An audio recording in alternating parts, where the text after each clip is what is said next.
kita sebagai ASN tentu harus bekerja secara profesional, ya, menjalankan segala peraturan perundang-undangan, bekerja sesuai tupoksinya kita masing-masing untuk melakukan transformasi layanan umat. Karena sesungguhnya yang dibutuhkan selainnya adalah peningkatan pelayanan umat atau publik.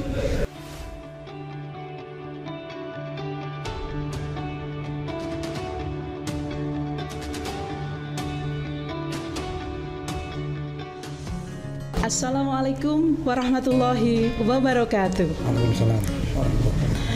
Halo Sobat Kemenak Kabupaten Bojonegoro yang berbahagia.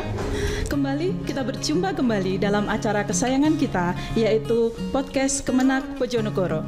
Bersama saya, Anin Wulandari, akan menemani Sobat Kemenak semuanya untuk berdialog dengan tamu istimewa kita dengan mengambil tema ASN Profesional menuju transformasi layanan umat.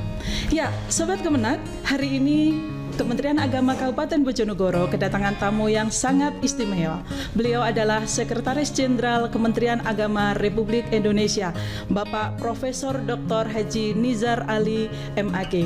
Tentu ada beberapa pertanyaan yang akan kita tanyakan bagaimana untuk menjadi seorang ASN profesional. Untuk itu, mari kita sapa beliau. Assalamualaikum Bapak. Waalaikumsalam warahmatullahi wabarakatuh. Selamat datang Sugeng Rawuh di bumi Angkling Darmo. Apakah ini perjalanan pertama ke Bojonegoro Bapak? Ya, saya rasa pertama untuk konteks Kementerian Agama. Alhamdulillah. Bapak, terima kasih banyak atas kedatangannya, atas binaannya kepada seluruh ASN di lingkungan kantor Kementerian Agama Kabupaten Bojonegoro. Akhirnya sekarang kami familiar dengan Aneka. Ya, Bapak, mohon izin, bagaimana kesan Bapak setelah tiba di Bojonegoro, khususnya kesan Bapak terhadap Kemenak Bojonegoro? Ya, saya rasa ya sama dengan kantor yang lain ya. Jadi ada nuansa spiritualitas yang ada dalam kantor ini. Jadi itu bisa dibuktikan dengan bagaimana mereka menyambut tamu yang sedang datang. Saya rasa ini tidak saja tamu yang dari pejabat negara, tetapi juga tamu pada umumnya, termasuk juga masyarakat yang akan memanfaatkan layanan di Kementerian Agama. Jadi sana ya ya sesuai dengan prinsip-prinsip yang diajarkan oleh agama, spiritualitas itu muncul di situ. Alhamdulillah, terima kasih atas kesan yang sangat luar biasa. Bapak, dalam rangka transformasi layanan umat, tentu kita membutuhkan tenaga yang cukup. Kami di kantor Kementerian Agama Kabupaten Bojonegoro jumlah pegawainya kurang, Bapak. Ya. Contohnya di unit kepegawaian kita hanya mempunyai 3 pegawai yang itu harus melayani lebih dari 900 ASN, belum P3K yang baru diangkat. Kendala kita kesulitan untuk mengangkat pegawai baru karena masih ada moratorium. Ketika kita mau menarik tenaga dari Satker Madrasah pun kita terkendala karena di madrasah pun jumlah pegawai terbatas.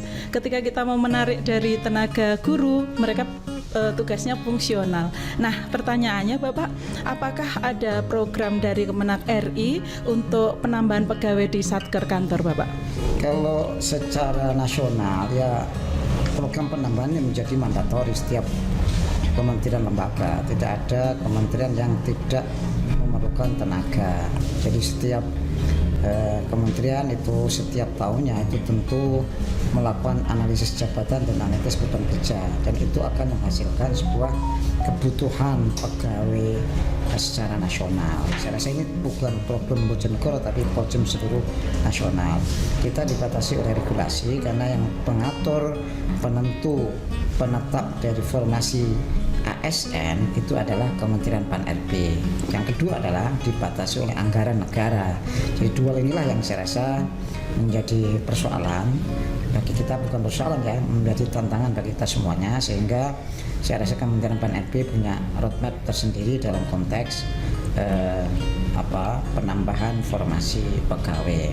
Nah, alhamdulillah di tahun ini insya Allah ya memang ASN tahun ini tidak ada, semuanya adalah P3K. ya. Jadi dan kita dapat alokasi yang cukup banyak 49 ribuan secara nasional untuk membackup P3K karena menyongsong regulasi yang tidak perlu lagi mengangkat honorer atau PPNPN, sehingga ini menjadi alternatif yang wajib bagi penyelenggara negara khususnya kementerian dan lembaga.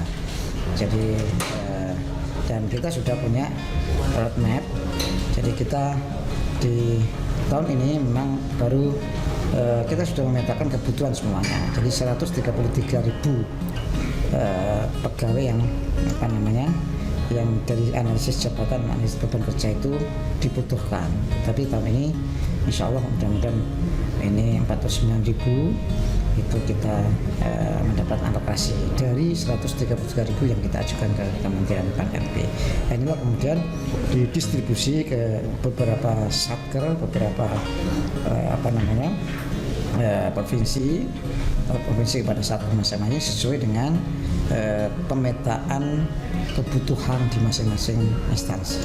Jadi memang tidak bisa 100%, itu bertahap karena kaitannya juga dengan apakah sudah tersedia anggaran.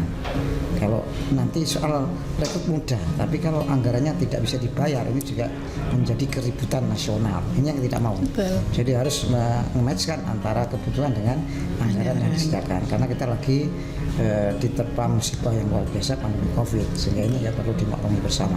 Tapi alokasi kira-kira 30% sudah menjadi sebuah terobosan atau kekuatan yang luar biasa daripada tidak sama sekali. Ya. Baik, terima kasih Bapak. Paling tidak kita ada harapan bahwa untuk pegawai di kantor Kemenak akan ada penambahan jumlah, ngaten nggih Bapak.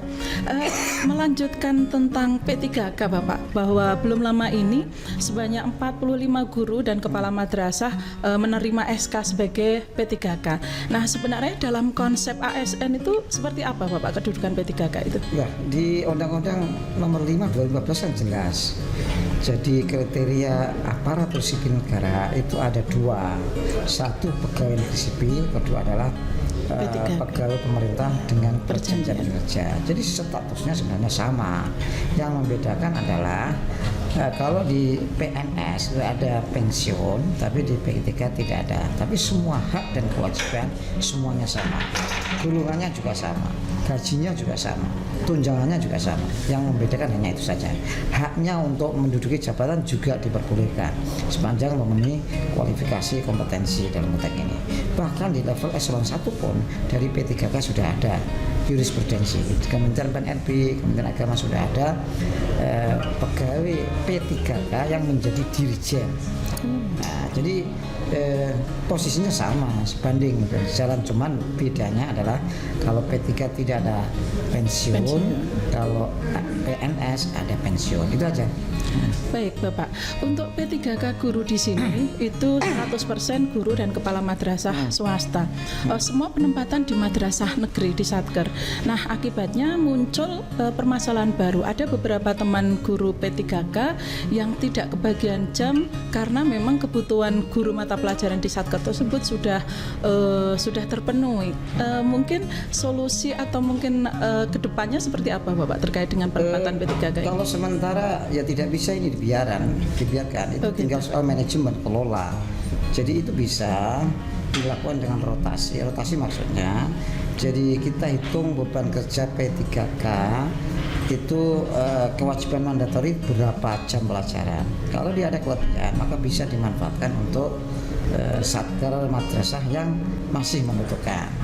Tentu dengan memperhatikan jarak lokasi dari tempat home base-nya dia ke satker yang membutuhkan. Jadi sebenarnya kita bisa lakukan dengan cara pemetaan kembali P3K yang selama ini dengan cara adalah sistem home base-nya, lalu kemudian jumlah beban kerja yang diemban oleh masing-masing P3K, sehingga itu bisa dilakukan. Atau yang kedua ya melebihi beban kerja kan tidak ada larangan dalam konteks ini. Betul. Taruhlah semacam guru punya beban misalkan 40 jam pelajaran, itu bisa diberi beban kerja 50, yang 10 ini untuk membantu satker yang kekurangan guru. Itu tidak jadi persoalan dalam konteks ini. Jadi itu solusi yang tapi ke depan ya saya rasa ya nomenklatur ya dengan penambahan baru. Tapi ini kita terkait dengan instansi lain, dengan kementerian lain. Tidak bisa kemudian serta-merta Kementerian Agama punya kewenangan untuk mengangkat sesuatu pegawai P3K. Semua ada mekanisme melalui tes, melalui NS kebutuhan, melalui seleksi CAT, wawancara, komunikasi bidang, semua dilakukan dalam konteks untuk merekrut tenaga-tenaga pegawai yang profesional itu tadi. Ya. Baik, saya kira ini jawaban yang sangat solutif. Ini bisa dijadikan referensi oleh Bapak Ibu Kepala Madrasah Negeri dan referensi untuk Bapak Ibu P3K. Berikutnya Bapak terkait dengan PNS Bapak. Kebetulan saya sehari-hari bertugas sebagai pengawas madrasah dan saya sering dicurhati oleh teman-teman guru PNS baru yang diangkat tahun 2019 yang sudah ngebet pengen pindah untuk mutasi kembali ke daerahnya masing-masing.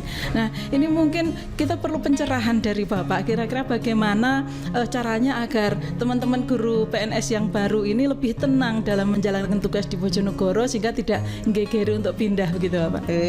Satu yang perlu kita sadari bahwa kita ini PNS itu di sumpah jabatan itu sebenarnya bersedia ditempatkan di mana saja. Jangankan di Bojonegoro, di Papua aja kita harus siap. Jadi sebenarnya dari sisi regulasi tidak ada alasan untuk melakukan perpindahan. Perpindahan itu bisa dilakukan dengan syarat memenuhi aturan regulasi. Salah satunya yang disebut adalah tidak boleh kemudian 10 tahun mengajukan pindah. Kalau mengajukan pindah itu di kontrak perjanjian pernyataan adalah kalau dia mengajukan mutasi maka artinya dia mengajukan pengunduran diri dari PNS, itu jelas.